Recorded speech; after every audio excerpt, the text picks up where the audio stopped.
A wonderful day to you viewers. Welcome to another edition of the Complete Sports Update. My name is Abi Kuraga. This is the show will bring to you the latest and trending stories in the world of sports. For today's episode, I'm being joined alongside Debo Yamuso together.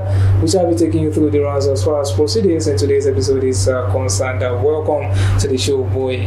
It's good to be back on the show once again. Yes, definitely. It's always good to be back on the Complete Sports Update. So let's start from Finidi George's impressive start to life as Rivers United Gaffer, Rivers United head coach. So far so good. He has been so impressive up to the point that Rivers United has won 6 games, drawn 2 without any loss. 8 games unbeaten, and as well as scoring 11 goals and conceding just 2 goals. That's arguably one of the best starts to the season as a team in the NPFL. And to be honest with you, these guys are going as a title favourites already. 2 points ahead of Remo Stars as well as 3 points ahead of Eyimba Football Club. So, what are your thoughts about the former Super Eagles head coach? Well, I think it has been a positive start for Finidi George. He's trouble with the Super Eagles. Just 2 months in charge of the team, the controversy that led to his exit from the team. Just like I said, it has been a good and positive start for him. He won the title with Eyimba a few seasons back. Some people felt probably that was a fluke. But from what we have seen so far with Rivers United, one just hope they can sustain the momentum going into the difficult part of the season. But for me, going 8 games without a defeat is really commendable for the coach. Before the start of the season, they lost some of their key stars. Most importantly, their captain, Ima Iwangua, who led for Saudi Arabia, and they brought in a lot of a number of 80 players. So he has been able to blend the team together, and we have seen the results so far. Their last game against Nigerian Tornadoes in Mina, they won 1-0 away, while even playing with a man down. So it has been a good one for Finidi. One just hope they can keep up the momentum going. Yes, one will definitely keep the hope that they can, go on with the momentum and all. But do you think, with the presence of Remo Stars, back-to-back seasons, fighting for the title, do you think it's actually the time for Remo Stars to become the champions of the NPFL? Or do you think Finidi will actually make it another league title with 2 different teams? Well, it's still early days, just 8 matches. But if you look at Remo Stars, they've lost twice this season on their travels away from home.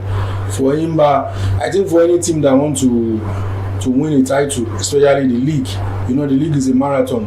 You need to at least you must be able to get quality points away from home, which you have seen Eyimba. They've done that so far this season. They've played some difficult away matches this season and they survived.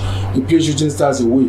They played Nigerian Tornadoes in Mina just recently. And if you look at Nigerian Tornadoes, they've not been able to win a game at home this season, but they've done well away from home. So we wish the very best team. We hope that the very best team will win the NPFL title this season. So let's talk about Nigerian players in Europe over the weekend, and we can actually say that it's not all come blazing, most especially for Nigerian forwards.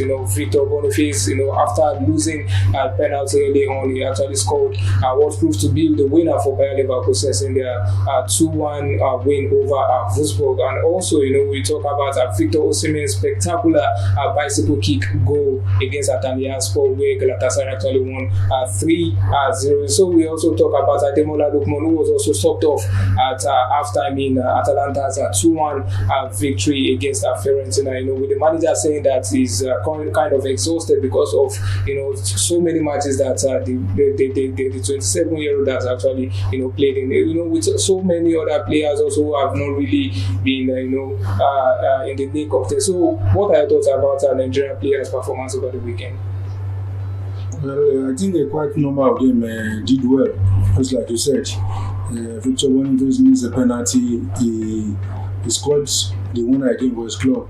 We also have Victor Osimhen. He missed the Super Eagles AFCON qualifiers due to a muscle injury, but he came back gun blazing with a bang, scoring a beautiful goal in Galatasaray win.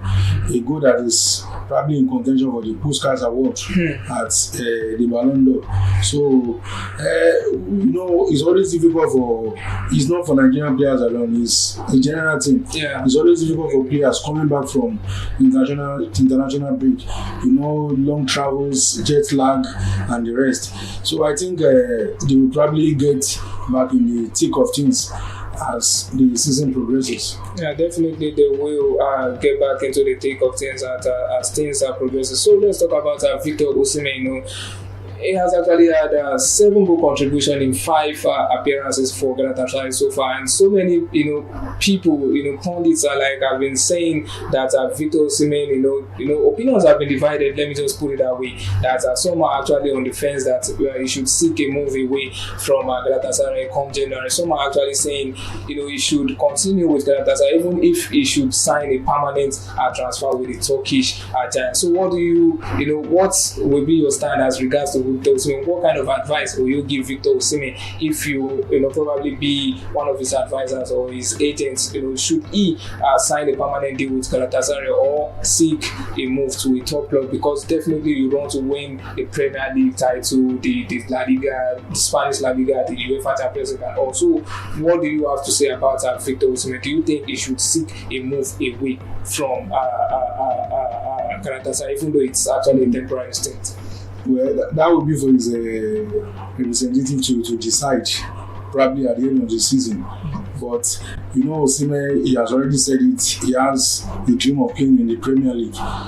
He was close to actualizing that in the summer, but the move to Chelsea didn't quite work out. But I think Chelsea will still probably go back for him. Everything probably will depend on Nicolas Jackson's performance this season. You understand? And I think for Arsenal, I don't see them probably going back for Osimhen at the end of the season, because if you look at their current team, you have a Kai Havertz that is getting in the frame of things. He has really developed as a striker. Man City, Manchester United, I don't really see them moving for Osimhen. So it's probably Chelsea for now, and which is, to me, is a 50-50 thing. It all depends on how Nicolas Jackson develop. I haven't said that. I think the home in Galatasaray is well loved by the fans over there, and you can bet it that he won't return to Napoli again. So a Turkish side splashing that kind of money is somewhat, it will be a record-breaking, transfer in the history of the Turkish league, because I don't really think, so many teams have actually spent up to £40 million on a player in that particular deal. So spending £75 million will definitely be a statement signing from the perspective of Galatasaray, and we wish Victor Osimhen the very best as far as his playing career is concerned. So over to Liverpool, Arne Slots, that's the man who succeeded Jurgen Klopp as the gaffer of the Reds, and he has been impressive so far. Losing just one game out of 11 games so far as the Reds manager. Winning the remaining 10 matches. So people were actually, let me just say, were not really impressed with the appointment of this man, most especially, when a manager who has spent up to 9 years at the club leaving, and you bringing up a manager who is just coming,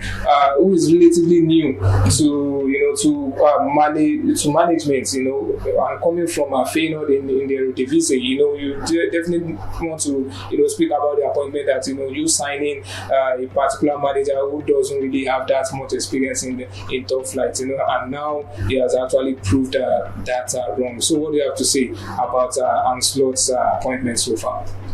I believe he has done well so far. You know, just like you said, Slot is not one of the big guns when you talk about coaching in Europe and the world generally. He met a stable team, and he has been able to at least tweak the team to his own satisfaction. We can't say there has been a remarkable difference from the way Liverpool played under Jurgen Klopp. Kudos to him, and I personally wish him the best of luck. At least we are used to the likes of Jurgen Klopp, Arteta, Pep, and the rest. At least for someone like Slot, Maresca, and the new guys, at least I would personally love them to break the barrier of the stronghold of the well-known coaches in the world. Thank you very much, Abu, for the wonderful and insightful analysis. So, viewers, this is where we'll be wrapping things up as far as proceedings in today's episode is concerned. Do take care of yourselves and enjoy the rest of your day. Bye for now.